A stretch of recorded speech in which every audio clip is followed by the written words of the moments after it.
Today on TAG, I'm going to be talking with Justin McFarlin. Justin is a veteran and he's an NRA-certified pistol instructor. Justin can tell us how veterans feel about gun issues, provide his own views on universal background checks, and things that people need to know when they're training for how to use a pistol. Today on TAG, join us. I'm Matt Littman, Executive Director of 97%. Today we're doing our TAG series, talking about guns with Justin McFarlin in Florida. Justin has a very interesting background. Justin, why don't you tell us a little bit about your background for our audience today? Sure. So thanks for having me, first of all. Really glad to be here and excited to talk to you. So originally I'm from New York. I grew up about an hour north of New York City. And then from there, went to undergrad at West Point and served for about 5 years in the Army, stationed domestically, but then also serving in Iraq and stationed in Germany as well. After that, got out of the Army in 2010 and pursued a career in just kind of civilian sector. Went back to school, went back to grad school, and sort of outside of that, sort of became more interested, I'd say, in sort of the firearm space, just as a hobby. I'd kind of grown up around firearms, so to speak, in the military.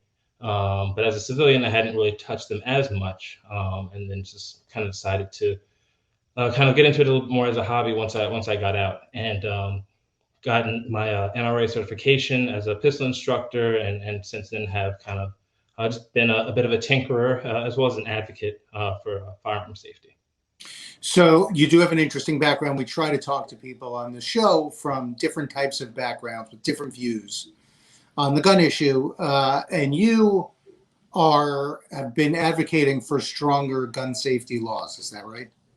I have, although, and I use the word advocate as well. I try not to call myself that because I don't really view myself as an advocate per se. It's more a storyteller and an educator, and that's sort of how I got my start in sort of this community and in these conversations was as an educator, as a gun owner, talking to people about some of the ins and outs of the weapons themselves as they're having conversations around gun safety and gun policy. As someone who believes in responsible gun ownership, and every time I would see a shooting or something happen in the news, it would just make me cringe on the inside. As people would have conversations and say things that would immediately turn off any type of conversation with gun owners on that topic, on that incident. And it's little nuances like calling things a clip and things of that nature that I try to just educate people on. As I started having these conversations more and more, then I started to pivot a little bit as I started to understand and learn more about the impact of guns on the minority community, and that's where it kind of gets a little bit personal to me. I think it really kind of hit home in 2015. And this will get a little sad. I'm sorry. In 2015, I had a son pass away. He was 3 years old, and in that, it was just the empathy that it allowed me to now feel for other people's loss, having gone through my own loss and my own grief. It really made me feel every person that passes away from gun violence, every one person that passes away from suicide, every person that passes away because a firearm wasn't safely stored. That's not just impacting that person, but it's their family, it's their friends. It's a ripple effect. And so for me, I just felt like anything that I could do to talk to people, to teach them to store their guns safely, to put policies in place that will prevent people from obtaining weapons and using them for nefarious means. Anything that I could do to try to prevent another death is something that is worth doing. And that's sort of how I got my start into this. Well, I didn't know that story. I'm sorry, obviously, to hear that. I'm sorry to hear that. You served in Iraq, you said? Yep. I was there from, what was that? January to December of 2008. In the more recent Iraq war. Did you talk about guns with the veterans, with your fellow soldiers in a way that you would know whether, or subsequently where many of them stand on the gun issue? Do they think I that do. I mean, and like these days, I get together with folks that I served with, or people that I work with now that are also veterans, and we go to the range and we shoot and we talk about different things, including policies, especially when incidents do pop up, as they do recently, and a lot of them agree with a lot of the things that are being put on paper. I think the challenge is some of the rhetoric around it, right. and they don't fully understand what it means. And people tend to get hung up on little kind of onesie twosies and idiosyncrasies and nuances and things of that nature, without really understanding sort of the holistic picture and the impact the policies can make. Interesting. I think So that's would you say though that, Justin, they hear from certain messengers they probably don't trust? Is that right? Yeah, yeah. There's certain messengers they don't trust. Obviously, when I mean it's a highly politicized topic. So when they hear things from the side that they don't agree with necessarily, and they're automatically going to kind of tune that out. But I think at the baseline, as veterans and as gun owners, we believe in training, safety, and accountability. Those are fundamental ideals that are kind of beaten into you while you're in the service, especially with regards to firearms. And I think that once we kind of take those lessons and those ideals out of the military context and bring them to the civilian context when we have our firearms, and they think about that, then I think all of these policies, all of these laws will definitely make more sense to them. I mean, accountability, for example, I mean, that's a lot of what background checks are all about. That's right. Because when you have a firearm, it's something, it can't be at a state level because it's going to be moving across states. So people don't necessarily stay in the same place all the time. So it's possible for that firearm to move around. And so you have to have accountability. You have to make sure that the person who is possessing that firearm and using it and transporting it is responsible, and that they're going to be accountable for it, and that they're going to be doing the right thing and making sure that it doesn't get into the hands of other people that might not be as responsible as they were. And That's right. that's what background checks are about. Well, Making that's sure that, yeah, your fellow soldiers know how to use a weapon. They have experience. They're almost like a role model in that sense. Not yeah, everybody is as experienced, and then you have certain people who may not have the best intentions when they have a weapon, which is bad for everyone. So I think what you're saying is many, certainly not all, but many of course, not all. veterans favor things like background checks, but they may not want to hear about it from politicians. Right? There's probably a better Exactly. messenger And out if there. you were to kind of break down sort of what the details are, as far as what the policy would entail, and explain it to them, they'd be like, "Oh, that's common sense. That's not already in Right, place. People can right, really do that. Like that right. doesn't make sense." So, And then a better messenger than a politician, for example, would be Justin McFarlin. ding ding. I mean, veterans are great messengers, and gun owners, people that are out there, doing the same thing with them or have done the same thing with them, Right. to kind of tell that story. You wrote an op-ed that we read in the Tampa Bay Times where you talked about the need for federal background checks. When I have this conversation on Facebook or some social media type thing, somebody will inevitably say to me, we already have background checks, so why do we need to do anything else? How would you answer that question about why federal background checks are important? Yeah, and I touched on in that article, the policies in place right now around background checks were put in place in the 1980s. I was in elementary school. The internet really wasn't a big thing, and right now, a lot of sales are transpiring over the internet, and it's a lot of legal sales. And I don't want people to get confused because not all sales online are illegal, or not all sales online are avoiding background checks, because you can go online, purchase a firearm, and have it shipped to a federally licensed firearm dealer, and pick it up there, have your background check run, and then go home, 30 minutes later, like I've done many times. The issue is when there's a platform or a website that allows people to sell these weapons without the background check, sell them and meet in a parking lot somewhere and just give them a couple $100, or trade them X, Y, and Z, and then walk home with a rifle or a pistol. I think that's part of the issue that we need to close, is providing this avenue, or allowing this avenue, for people to make these sales uh, between strangers. We're not talking about me going to my buddy's house and he's giving me $500 for my used Glock 19. We're talking about sales between strangers. We're talking about transactions where I don't know your background, you don't know my background, and yet this transaction for a weapon is taking place. That's the loophole that we're trying to close. That's the issue that's at hand, and it's a big issue. I believe it was 1.2 million, I believe, sales or postings, I would say, were on this website annually.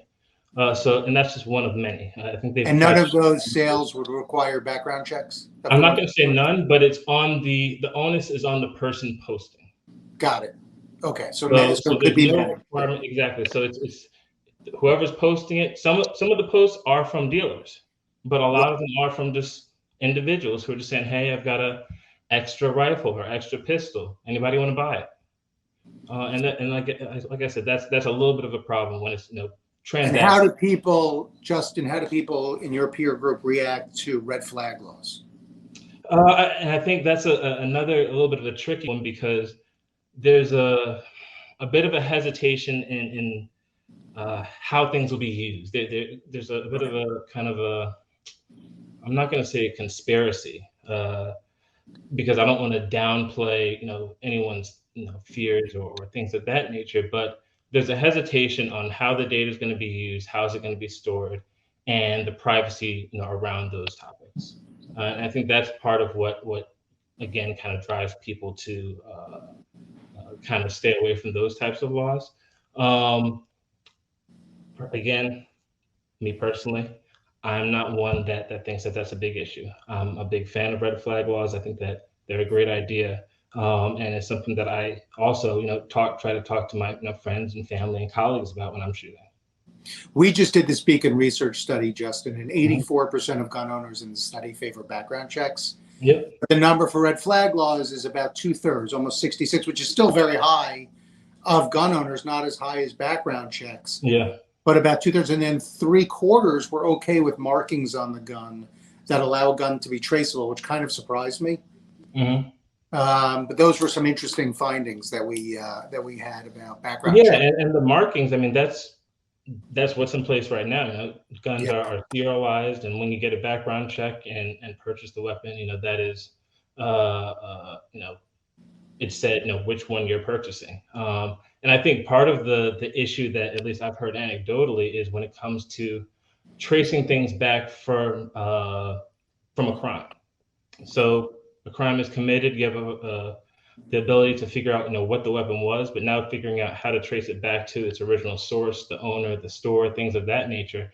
It's a very long, sort of convoluted process to try to do that. And I think that's where those firearms, those markings can really be helpful in making sure that all firearms have that. And I think this is what's really coming up in the P80 community, in the P80 cases and things of that nature, the 80% cases where people are able to manufacture firearms at home without having to go through any types of background checks, without having anything serialized, and then an hour or 2 hours later have a fully functioning firearm in their garage. So, Justin, I'm going to switch over to, we often do a rapid fire thing, but we're going to do it a little bit differently for you, because I want to hear from you.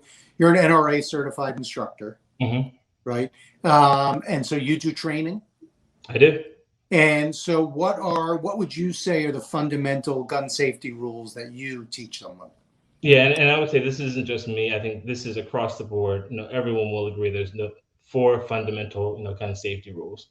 Number 1 is keeping your finger off the trigger until you are confident about your sight picture and you're ready to fire. Now, you never put your finger on the trigger. Number 2, make sure you're treating all firearms as if they're loaded. Whether or not you cleared it yourself and put a range flag in, or you saw somebody else clear it, you just always want to make sure that you assume the firearms are loaded, especially if you're just picking it up and just seeing it for the first time. That might have just happened on a movie set. We don't know. Yeah. And I believe somebody even yelled out, clear firearm, but nobody really checked. So you always have to make that assumption. Number 3, don't point the firearm at anything that you do not intend to destroy. So that's people, animals, pictures, whatever it might be.